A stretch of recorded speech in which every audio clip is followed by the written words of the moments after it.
Stay the course. Duke men's basketball, let's run it back. The captain, Jeremy Roach, announces he's returning for his senior season. All that on today's episode of Locked On Blue Devils. Hi, everybody. Dick Vitale. Hey, make sure you listen, man, to Locked On Blue Devils with J.J. Jackson. He's awesome, baby. You are Locked On Blue Devils, your daily podcast on the Duke Blue Devils, part of the Locked On Podcast Network, your team every day.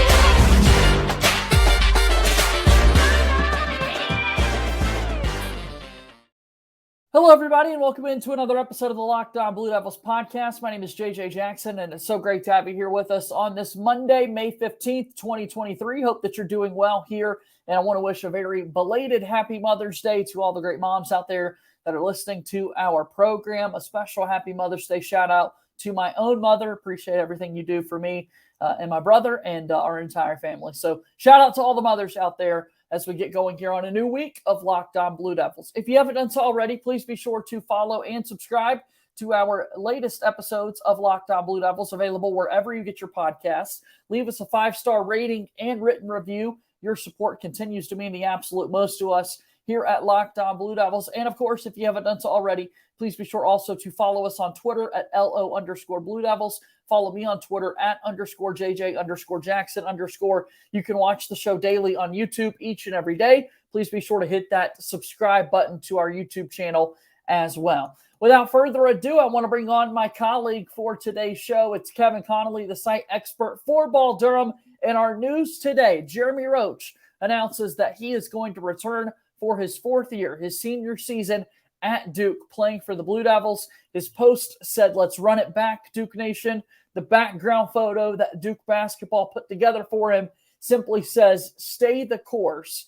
And that's what we're doing as the captain is returning for another season, Kevin. Yeah, it was a great Monday for Duke fans with Jeremy Roach announcing that he's coming back for another season. And let's be clear, let's be blunt. Anything short of a Final Four is going to be a major disappointment for this team. Yeah, no doubt about that. I mean, a lot of people really fired up that he is returning, given the talent that Duke is going to have on this year's squad. Last week, our buddy Isaac Trotter from 247 Sports had published a big story about Duke's case to be the preseason #1 team in college basketball, them in Kansas. And this, of course, was well before we knew whether or not Jeremy Roach would be coming back for another season. But there you go, right out of the gates. I want to talk about the Roach impact. I want to talk about the rotations and that sort of thing. But before any of it, your big picture takeaway here is that nothing short of a Final Four is a disappointment for Duke going into next season. Is that what we're hearing? Well, yes, but let me clear that up a bit. It's very difficult to win in college basketball. When you have a winner-take-all Game 7 type postseason, it's very difficult to win a championship, to advance in that tournament. No doubt. So if this team is anything short of competing for a #1 or #2 seed in the NCAA tournament, if this team is not firmly atop the ACC standings, if this team does not make a deep run, you say deep, but it's only 3 or 4 games max in the ACC tournament, that would be disappointing. You can't have 4 starters from a team a year ago who won the ACC tournament, who was the hottest team in college basketball going into the NCAA tournament, come back and be short of what you achieved a season ago. So, yeah, I think this team has the makeup of a Final Four team, has the makeup of a national championship caliber team. I think anything short of an Elite Eight Final Four would be a major disappointment, barring injuries and so on and so forth. Right. And again, I want to get to the full picture here. I want to get to the depth that is now in place for Duke going into next season and so much more as we continue throughout the show today. But Kevin, I got to ask you, what specifically about Jeremy Roach specifically makes you so confident going into next season? The starters all coming back together is great. The recruiting class being factored in, absolutely outstanding. Who's to say whether or not a transfer portal big man will join this team and that sort of thing? Jeremy Roach, the captain, specifically, what is it about him coming back that jolts Duke up to another level? It's the leadership. It's the been there, done that aspect. We've outlined it when he went through the draft process. I mean, he played through the COVID season.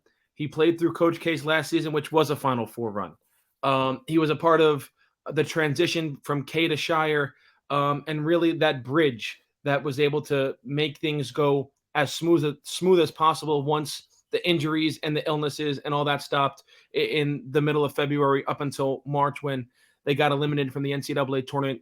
I won't say because of a technicality, but because of another injury. He was that guy. He was the steady hand. He's the extension of Jon Scheyer out there on the court. Now, I know he didn't play always on the ball, especially late in the season because Tyrese Proctor kind of took over as the point guard and Roach played more of a shooting guard. But it's the leadership. It's the been there, done that aspect. It's the moxie that he brings to this team on the court. I love it. And there certainly is a scoring ability that Jeremy Roach is going to bring to this club. Obviously, there are parts of his game that you would love to see improve. The three-point percentage is something that we're always going to monitor with Roach playing a little bit more off the ball. Duke did greatly improve when Tyrese Proctor became their primary ball handler and traditional point guard going into next season. I think that's going to be kind of the game plan and strategy right out of the gates, is to have Tyrese Proctor take on that role. And we're going to be able to talk about that again as we move forward throughout today's show. But really, the scoring ability, Duke's second leading scorer this past season was Jeremy Roach throughout their Final Four run. He had a couple of 20-game scoring efforts and outputs. If he's able to score the basketball, I think that helps Duke elevate to another level. Absolutely, and he's still going to be called upon to score the basketball. You don't just bring your second leading scorer back and not expect him to score the basketball this season. But yeah, and I think you mentioned him playing with Tyrese Proctor and who's on the ball and who's off the ball.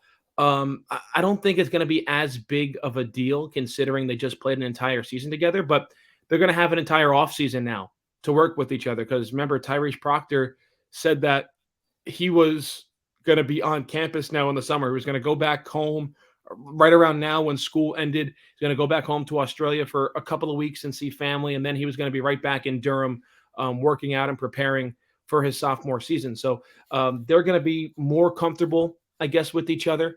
The familiarity, if I could speak right, the familiarity with the team is going to be there. I mean, you're bringing in 4 freshmen.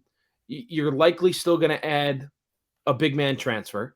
But other than that, it's the team from last year, basically minus Dariq Whitehead, Derek Lively, and Jacob Grandison, because the transfers from the Ivy League that you brought in last year, like your Max Johns and your Cale Catchings, well, they didn't play, and now their scholarships are off the books for you to add more pieces. No doubt about that. Excited to see how they can all fit these pieces together and how Jeremy Roach coming back in the guard rotation can factor in to next year's plans for Jon Scheyer. We're going to be able to have those conversations throughout the entire summer, and we will start those conversations after our first time out here on today's episode of Locked On Blue Devils. Locked On Blue Devils here today is brought to you by our friends over at Built Bar. Are you looking for a delicious snack but don't want all the sugar and calories? Then you need the best tasting protein bar ever. I'm talking about Built Bar. You got to try this. If you're like me and you want to make healthier snack choices, but you don't want to compromise on taste, then sometimes the options are limited. But I've got the solution for you. Built Bars are healthy and they taste amazing. What makes them so great? Well, for starters, they're covered in 100% real chocolate. Yeah, that's right, real chocolate, and they're healthy for you. Plus, they come in unbelievable flavors like churro, peanut butter brownie, and cookies and cream. I'm not sure exactly how they do it, but they taste just like a candy bar while maintaining amazing macros. And they're healthy, like we said, only 130 calories, 4 grams of sugar, and a whopping 17 grams of protein. Orders are available online at Built.com, but now you can also get them in person at your local Walmart or Sam's Club. While you can also get your specialty flavors at Built.com. That's right, go to your nearest Walmart today, go to the pharmacy section, and grab yourself a box of Built Bars, the 4-bar box of cookies and cream, double chocolate bar, and coconut puff. Or if you're close to Sam's Club, run in and grab a 13-bar box with our hit flavors, brownie batter puff, and churro puff. You can thank me later. Built Bar is a proud sponsor of Locked On Blue Devils.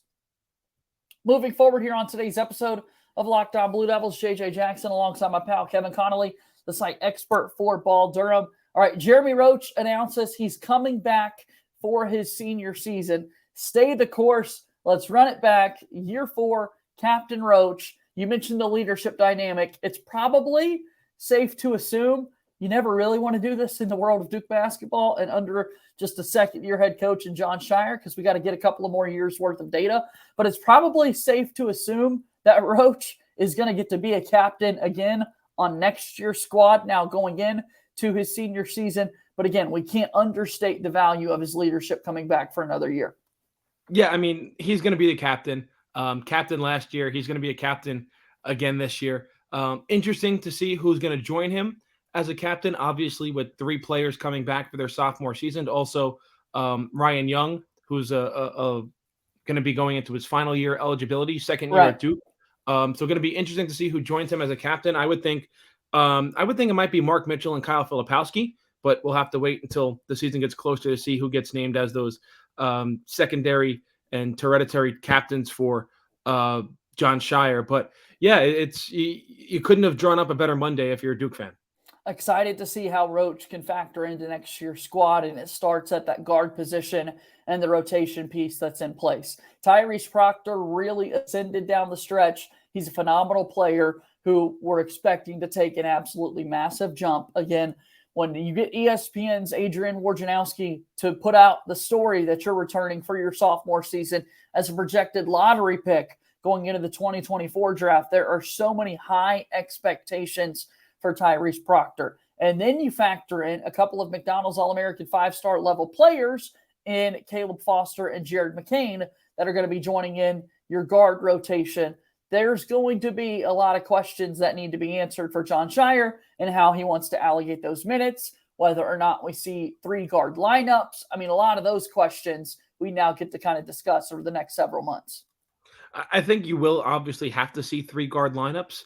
I know there have been a lot of questions about the status of Jared McCain and Caleb Foster with Jeremy Roach coming in. But one thing I'll say as of right now, I mean, no news is good news. Yeah. Like hours before Kyle Filipowski announced his return, you saw Mackenzie Mbako reopen his recruitment and request his release from his national letter of intent. So no news is good news. I think it now allows them not to be rushed and not to be thrown right in the fire immediately.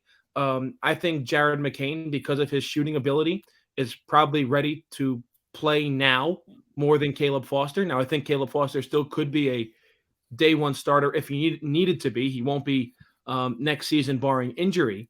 But like I've said many times on this program, I still think Caleb Foster is a multi-year player like a Jeremy Roach. I think he's a 2-3-year player. Jared McCain, I'm not too sure about. It's a lot of that's going to be determined on how well he shoots the ball this year at Duke. I think he could be a 2-year player, but if he's out there shooting 40-some-odd% from 3, well, then he's going to go to the NBA after 1 year just because shooting is that much of a priority at the professional level. So, again, I think these players now are not going to be rushed. They can get on campus. They can get their feet wet. They can acclimate themselves to a college life and not be thrusted into a 35-minute per game role right off the bat. Really excited again to figure out what this rotation is going to look like with the guards that are coming in. And I think to your point, online, there's a discourse amongst Duke fans discussing whether or not Foster and McCain would now want to leave Duke. I don't think that happens. I think they were recruited from what we're hearing as sort of multi-year guys. And if, hey, you have a great year and you're ready to go early, great, more power to you. But Jon Scheyer really trying to hone in on the fact that I want multi-year guys that can develop, that can establish a culture year after year after year. And it feels as though these are the first 2 pieces in making that happen. Hell, the first 3 pieces were this past year, and Filipowski, Proctor, and Mark Mitchell returning for their sophomore season. I think the same is probably set up for this next line of freshmen coming in for Duke. So with that being said, I would anticipate them returning for their sophomore season and being okay with the idea that maybe the minutes aren't right there. But then the other side of this is, like we mentioned, there were some flaws in Jeremy Roach's game over this past year, right? There were shooting numbers that weren't the best. There were turnover issues from time to time that were in place when he was on the ball. There was lingering toe injuries that Roach was dealing with at certain points of the season. So, yes, the freshmen are the ones you quickly turn to and say, well, maybe their minutes are going to be reduced. But also there's a world in which if you're Jon Scheyer, you got to win basketball games. And if it means your senior captain takes a lesser role than he had a year ago, that's going to happen. Well, yeah, I mean, let's take a look at that. No one, there's always expectation at Duke, right? I should preface it by saying that. Like, there is a championship expectation and aspiration as a part of the Duke basketball program. That's what Coach K, that's the precedent he set, right? Championship or bust just about every year. I don't think many people going into the season, midway through the season, thought this Duke team was a championship caliber team, a national championship caliber team. Now, as we got into February and they started to round into form and got comfortable playing with each other and got healthy, people said, hey, we might be onto something here. And then when they saw their draw in the NCAA tournament and saw the upsets that began to happen, there was a path, right? And now, obviously, Duke lost in the second round to Tennessee. And give credit to Tennessee, but a lot of us have pegged that on the injury to Mark Mitchell and him not being able to play, and a big reason why Duke lost. This year is going to be completely different. They are going to be the preseason number 1 or number 2 team in the country, like you mentioned earlier in the show, between them and Kansas, unless something else crazy happens in college basketball, which it doesn't look like it's going to happen. So the expectation is going to be there for Jon Scheyer. The target is back on Duke's back. Not that it wasn't last year, but it's firmly on Duke's back this year. So it's going to be interesting to see how he handles the pressure going into his second year as a head coach with basically championship or bust aspirations put on his team. Again, of course, talking about Jeremy Roach in particular and talking about that Tennessee game, 13 points, 5 turnovers for Jeremy Roach against the Tennessee Vols. So some great, and again, that was 2 days after a 23-point outing that he had against Oral Roberts in the first round. So I think more to our point, if he's struggling, there's going to be an opportunity for other guys to step up, but there's not as much pressure now on a Jared McCain or a Caleb Foster to be ready to go right out of the gates because you've got 2 experienced guards coming back in your backcourt. All right, one final timeout. We continue our show here in just a moment. Thanks so much for making Locked On Blue Devils your first listen or first watch each and every day. Again, if you haven't done so, leave us a 5-star rating and review on your podcast platform of choice. Really do love those reviews on the Apple Podcast platform, and their algorithms really like it if you take the time to type out a written review. 5-Star Friday, I like to give shout-outs to those who leave us 5-star reviews, and we're due for one of those. So take the time, leave a review so that I can give you a shout-out here on the program. As always, we're looking for more mailbag questions to answer as well as we get into the offseason. If you have any questions that you want to have answered on this podcast, send it to us, lockedonbluedevils@gmail.com or on Twitter at @LO_Blue Devils. Send your questions in and we'll answer those in our next mailbag installment of the program. Also, make sure you go check out Locked On College Basketball. Our hosts, Isaac Shade and Andy Patton, do a remarkable job talking about everything going on in the world of college basketball. Go check them out. Watch them on YouTube or wherever you get your podcasts. That's Locked On College Basketball. Final few moments here on today's episode of Locked On Blue Devils. JJ Jackson, alongside my pal Kevin Connelly, the site expert for Ball Durham. Jeremy Roach coming back for his 4th year to play basketball for Duke. Stay the course was the caption underneath the photo that Duke released, and he wants to run it back this season. Tell me about some of the work that you've got right now at balldurham.com, Kevin. Well, we're all over the roster news with Jeremy Roach and the potential of adding another big man to the front court. Obviously, we have NBA playoff action wall to wall. RJ Barrett and the Knicks out. Jason Tatum, most points ever in a Game 7. Celtics move on to the Eastern Conference Finals. So we're all over that.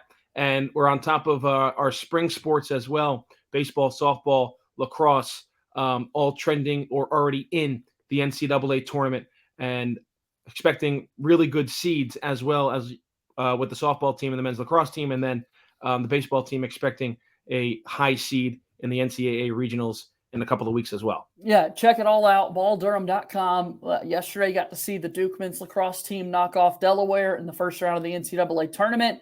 Duke, the number 1 overall seed in men's lacrosse. National champions in 2010, 2013, and 2014. And John Danowski has a team that could win it all here coming up on Memorial Day weekend. So we'll be tuned into that and giving you updates here on the podcast as well. Lastly, if you go to balldurham.com, you've done a story there recently, Kevin, about some schedule news that we've seen put in place for Jon Scheyer's team going into next season. We're always curious what the non-conference schedule is going to look like. We saw a couple of big matchups this past year with Kansas in the Champions Classic, playing in the holiday event that Duke is in annually, whether it be Maui or Battle for Atlantis or whatever the rotation is. Duke played Iowa in a non-conference game this past year. What have we learned about this upcoming year that you've been writing about over at Ball Durham? Well, so they're going to play the Baylor Bears in Madison Square Garden in late December. So any Duke fans want to make a holiday trip up to New York City, I have a little bit biased. I live right outside New York City. New York in the holiday season is one of the best times. But December 20th, they're going to play Baylor at the Garden. We talked about the MTE that they're going to be hosting inside Cameron. Not really a star-studded group with LaSalle, Bucknell, Southern Indiana. They're going to play Queens University on December 29th in Durham. And then obviously we already know some of the big names in the non-conference schedule of Michigan State in the Champions Classic. Arizona, I think that's going to be the second game of the season in Cameron, first game of a home and home. And then the SEC ACC Challenge, first year replacing the ACC Big Ten Challenge. And it's likely Duke's going to play Kentucky in that matchup. Just depends where it's going to be. If it's going to be in Durham or if it's going to be in Lexington. Yeah, think about that. Those games being played on campus. We get Kentucky every 3 or 4 years in the Champions Classic, but now possibly getting that in the ACC SEC Challenge is going to be great. And then, as you said, neutral site at Madison Square Garden against Baylor. And those two teams have only played once before, and it was in the Elite Eight back in 2010. Jon Scheyer was on that team. I recall a Lance Thomas tip-in really late on a finish, kind of to stretch that one out. Nolan Smith hit a couple of shots down the stretch. So I definitely vividly remember that 2010 Elite Eight game. Kind of surprising that that's the only time these two teams have ever met before. So with that, I'm excited that they're going to duke it out on the hardwood once again. And Baylor, of course, a team that has been on a big championship run as of late there, Kevin. Yeah, it's interesting. I like seeing teams. Yeah, I got you. It's interesting seeing teams play each other that haven't really played each other that often. Obviously, that was in the midst of a national championship type run for Duke. So maybe playing Baylor gives them some good luck, and this season could result in some more hardware and nets being cut in Durham. Kevin, it's great to see you as always. We'll do this again sometime soon, okay? Absolutely, JJ.